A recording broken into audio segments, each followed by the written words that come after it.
Good morning from WKYT News. I'm Bill Bryant, and we welcome you to Kentucky Newsmakers. And our guest today is Lexington Mayor Jim Gray. And later we'll be re-airing Amber Philpott's report on the 20th anniversary of the Heath High School shooting that brought a glaring spotlight to Kentucky as one of the early high-profile school shootings in America. It's a busy time for Lexington Mayor Jim Gray as he gets the city ready for Christmas, deals with growth and running the city government, and pondering his own future. And as we were preparing for this interview, we learned that Lexington Police Chief Mark Barnard is retiring. So Mayor Gray has a major opening to fill. The crime problem is a challenge, with Lexington already having had a record number of murders for 2017, although Mayor Gray has been telling us Lexington is a safe city. The city has decided to sue opioid distributors for dumping addictive drugs into the community. Other topics we'll hit on include the continued growth in Lexington and the decision of MetroNet to bring a new option for cable and high-speed internet to town. Lexington Mayor Jim Gray with us on Kentucky Newsmakers. We thank you very much for coming in. Good to see you as always. Bill, great to be here. The story was just coming out on Friday as we taped this program that Police Chief Mark Barnard is retiring after leading the department for 3 years. He has been on the department for 31 years. What has he told you about his decision? Well, Mark has just done an extraordinary job. He is a real leader. He is in so many ways a leader. He has a command presence about him. He has authority about him. He has discipline about him, but he also has a big heart. I've seen him, Bill, when he and I together have gone to visit with the victims, families of victims. We've gone to memorial services together. And that tells you so much about someone. It also tells you so much about someone when they advocate for their people, for, in his case, for a vigorous, for a disciplined police force, for a police force with an authorized strength today of 630 and moving up. It's the largest force we've ever had in the city's history. In fact, today we have more recruits in the class than we've ever had, almost 100. So what Mark has done is give a real inspiration to not only his own police force, the department, but he's also given inspiration to the city. And that's what I commend him so much for. And it's not unexpected that after 31 years, someone would think, well, maybe I need to do something else. It's a tough job. It's a very challenging job. Sure it is. What will his legacy be to the department? You know, I think his legacy is going to be that he was an inventive chief. He was a chief who took new initiatives, whether it was working for children and kids, whether it was putting more officers on the street, whether it was reaching out to victims and their families. Taking new steps is what Mark Barnard's tenure has always been about. It's been about being inspirational, and it's been about being inventive, and in a sense, entrepreneurial in an environment where you often don't think of it as entrepreneurial. But I got to know him when I became vice mayor, when he was still a commander.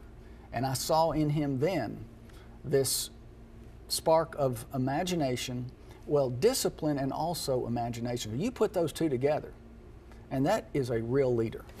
This comes at a crucial time with this wave of shootings that we have had. The murder rate is a record as of this year. How difficult is it going to be to replace the chief, and how concerned are you that it comes at this time when there seem to be these crime issues? Well, let me put it this way. Mark has created an extraordinary command staff, and while he will be missed, others can take the place of Mark has created. There's a long tenure, of course, in our police.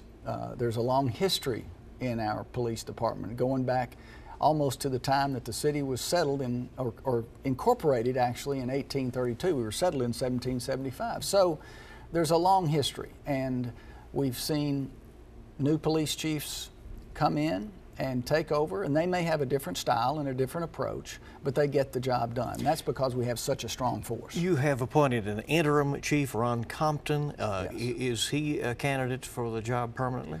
Well, Ron and I haven't talked about his interest in the job in a permanent way, but I can tell you that Ron Compton follows in the mold of a Mark Barnard. He is disciplined. He is inspirational. His people believe in him. They believe in his leadership. And that's what I've found at the end of the day, that's what really matters. Would you say, and this is your decision, that it is likely that the next chief will come from within the ranks of the Lexington Police Department? What I've learned to do in this role is never make too many predictions. What we want to do is examine the role itself, the context of the conditions that we are dealing with today, and from that we will then examine candidates. We will consider candidates from different points of view, perhaps, different backgrounds. It has been within the department for the last 35 years or so.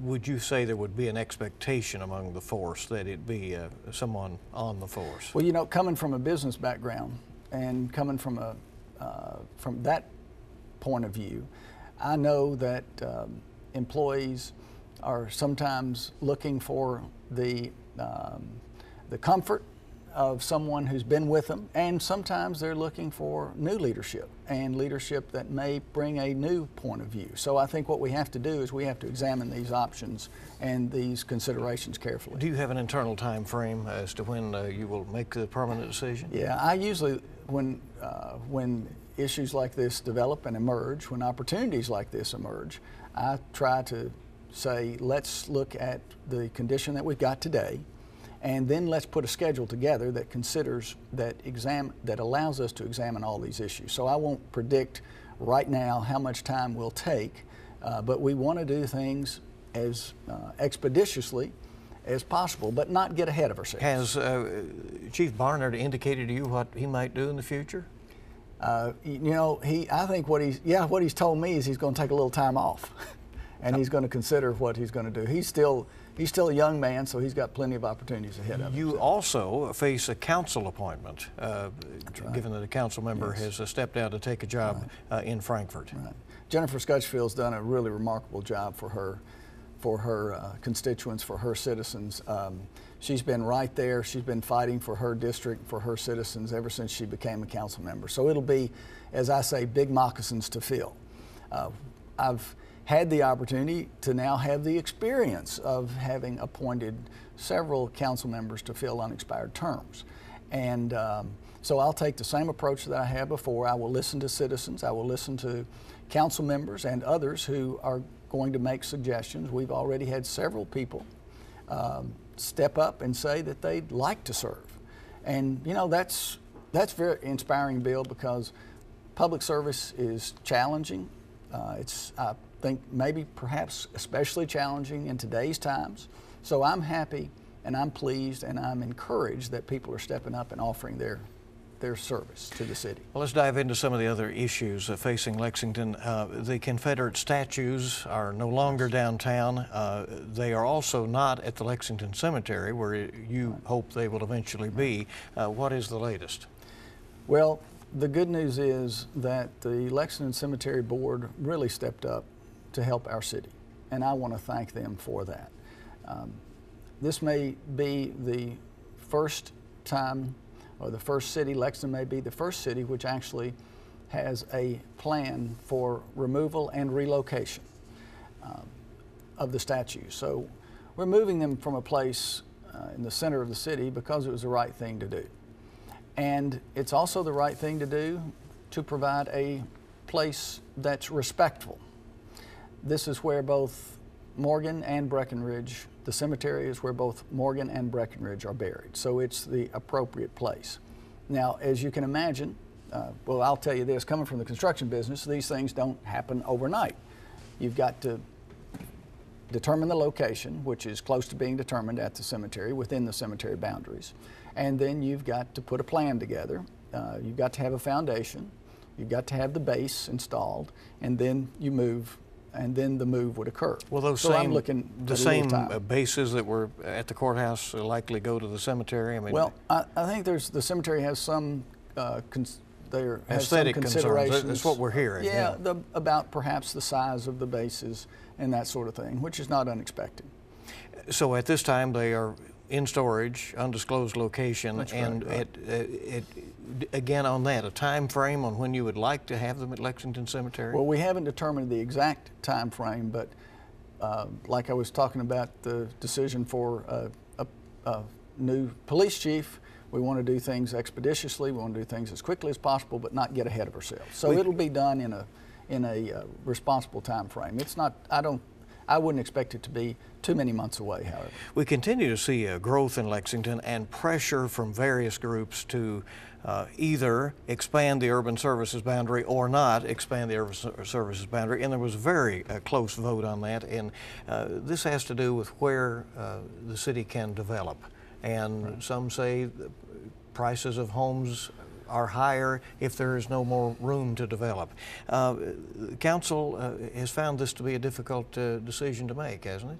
Well, actually, the council voted unanimously to adopt the goals and objectives for the boundary, and that plan includes a newly developed process that will consider the boundary on a more routine basis. Now, what that means is that we will develop measures or metrics that will examine issues like housing affordability and the availability of property and land for manufacturing jobs. So it created a process but didn't make an immediate change. They created a process, that's right, did not expand the boundary. Now, what we know is what's special and unique about Lexington is this unique bluegrass that surrounds us. So we have what I would describe as a healthy tension. And I also believe that you shouldn't delay examining these questions for any 4 or 5 years. So what the new process that's being proposed would do is examine the question routinely and not wait for a chapter every 5 years and then everyone get almost too excited about it, but instead do it in a deliberate and intentional way routinely. Some things that come to City Hall that are hot potatoes surprise people sometimes. Cable television, and you have heard a lot about that during your tenure, but MetroNet is coming to town with high-speed internet and cable TV service, and they plan to invest a lot of money in a fiber optic network here, right? Well, and Lexington, with the universal application of high-speed internet, Lexington will become the largest gigabit city in the country. Now, yes, I admit I'm very proud of that because we've had some real problems and a lot of our citizens have been very disturbed and complaining about their television service. So what MetroNet brings is not just fiber, high-speed internet, but also improvement for our television, our cable service.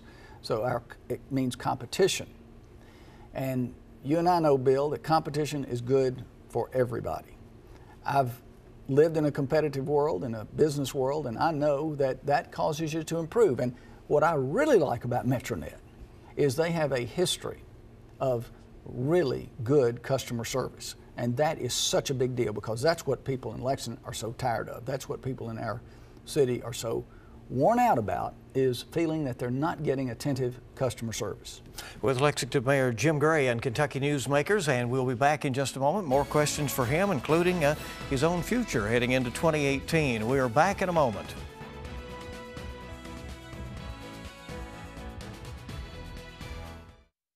Welcome back now to WKYT's Kentucky Newsmakers. We continue our discussion with Lexington Mayor Jim Gray.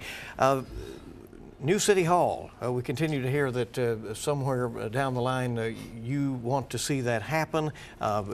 Is progress made? Are you continuing to look for locations? Of course, Bill, all things depend on good timing and all things depend on resources. The city moved, it's interesting, the city moved into the current, the old Lafayette Hotel, the current city offices 40 years ago as a temporary location. It was never designed really for an office building, and it really hemorrhages funds. It hemorrhages money. It is very costly to maintain. So a good decision would be to make adjustments. And that would be a good business decision. Now, we've got some serious financial issues and fiscal issues ahead of us, and that includes dealing with the pension costs that the governor's discussion. So while we've got a real opportunity, we've also got to examine the costs. Been in business for as long as I have, I know that these are not unexpected issues. You've got to fit them in, and there's no perfect time for these kinds of opportunities, but you got to work with them as the time allows you to. The colorful crosswalk downtown that was painted just before last year's Pride Festival was criticized by a federal highway safety official as potentially distracting. You have said there have been no reports of any accidents there. Well, I think there was one in the last year, 8 in the year before, and 7 in 2015. So there are no real indications that that safety is an issue at that location. However, of course, complying with federal regulations is something that the city would always expect to do. We would also expect to be treated in a uniform way, to be treated like other cities are treated. So those are the questions that are being asked today, and we're examining. New piece of firefighting equipment unveiled on Friday as well. Yeah. It has a lot of capability. The new Rescue, the Rescue One is whenever we make these investments, we ask the question, are we going to get a return on this investment? Are we going to get increased efficiency on this investment? Are we going to get increased results from this? And that's exactly that's what we're seeing here.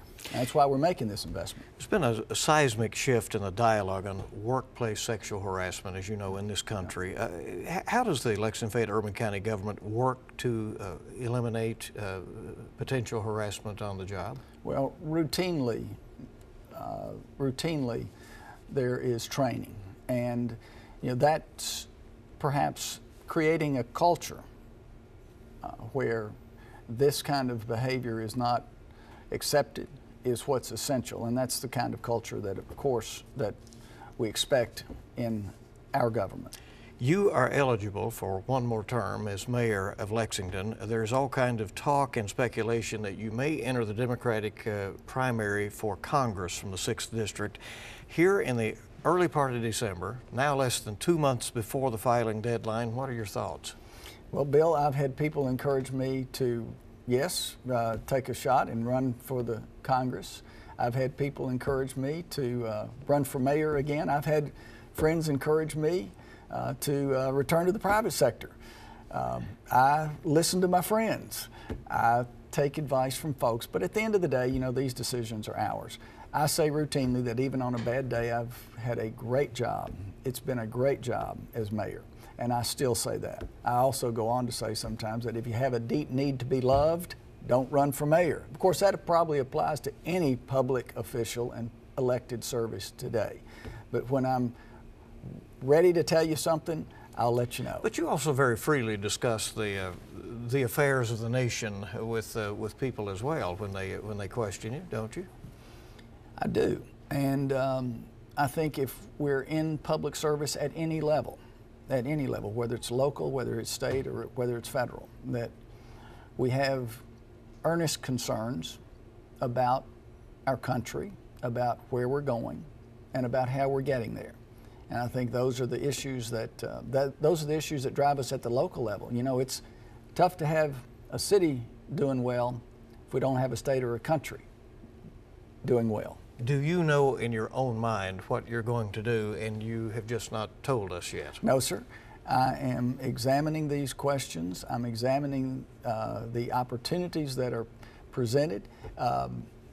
And I've been focused on running the issues and the challenges of the city. You've just talked about a number of them.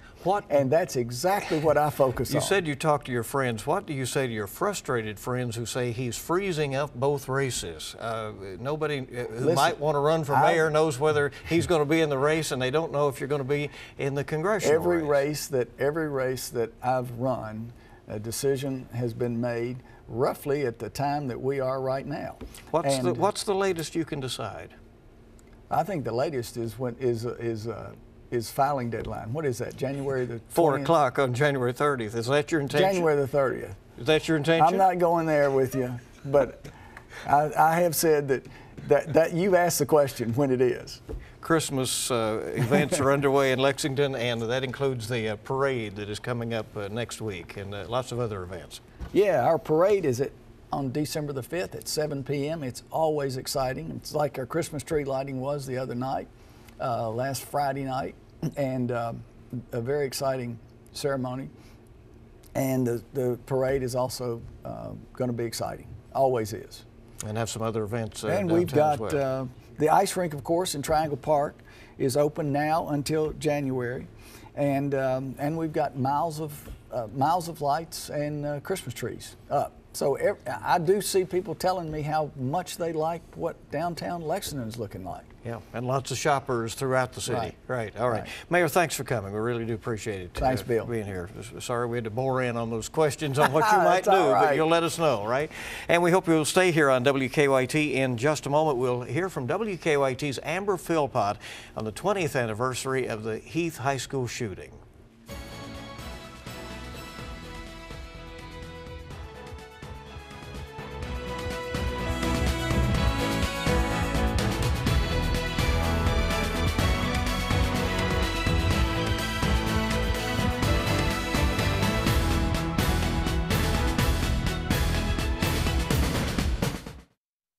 Welcome back to Kentucky Newsmakers. It has now been 20 years since the shooting at Heath High School in Paducah showed America that such things really can happen anywhere.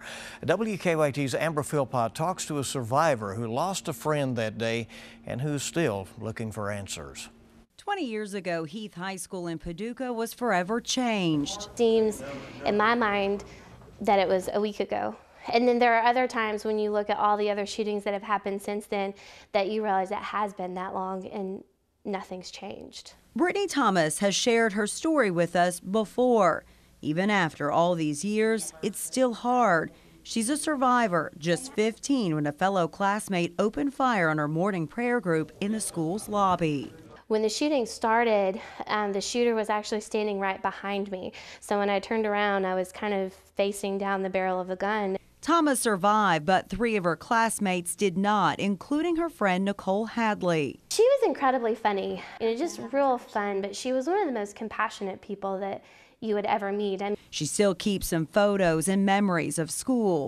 We got things from all over the world. But time has helped Thomas heal. She moved to Lexington, went to college, and now works here. Her life, she says, is good. Probably within the last 5 years, I think I've kind of been able to turn things around and figure out you can either stay stuck in the why questions and stay stuck in anger and or just stay stuck in general, or you can figure out that this did happen, I'm not going to change that, and what can I do to make things better? Since Heath, sadly, there have been many more mass shootings and more victims who have their own stories to tell. In recent years, Thomas has met a number of those victims through the online support group, the Rebels Project. It was started by students from another school shooting, Columbine. In talking with others, Thomas realized there was a common thread. They all felt victimized by the media. So one thing that I've kind of become passionate about over the last year is trying to help news reporters and news anchors tell our stories, because for me, the power of story is actually really healing. She wants to create a dialogue and possibly a training manual for members of the media when it comes to approaching victims. The media have the power to tell the stories, and we have the stories. So there has to be a way to kind of put 2 and 2 together so that the stories are told and they're also told in a way that's empowering. She is saddened, she says, when in many cases there is more focus on the gunman and not enough on the victims and survivors. She also worries about certain language being used that could become fuel for another gunman. When you start reporting on these tragedies and events and calling them the deadliest mass shooting, all you're doing is creating a benchmark for the next person who's going to commit this crime to then kill more people. It seems Thomas's story continues, now advocating for other victims and survivors like herself. Everyone wants their story told, and in fact, the fear is that people would forget. This week is about not forgetting. Friday, a new memorial will be unveiled. This is video as it was being built across from the old Heath High School. Thomas says she will be on hand for what will be another bittersweet but also special moment in her story. We're actually going to get to meet the first responders. We've never been able to thank those people who came to help us in the minutes after that happened. So all of At 35, Thomas is determined not to let what happened 20 years ago define her. Forgiveness to the shooter has found a place in her life. I'm not angry anymore. I'm at a point where I can just rest in what I know. And she hopes other survivors can find that same peace in their own story. And that report from our Amber Philpott. We want to thank you for joining us for this edition of Kentucky Newsmakers. Remind you, we'll have all the latest bright and early on WKYT this morning, this week, and we start at 4:30, so we're up when you're up. We certainly hope you make it a good week ahead.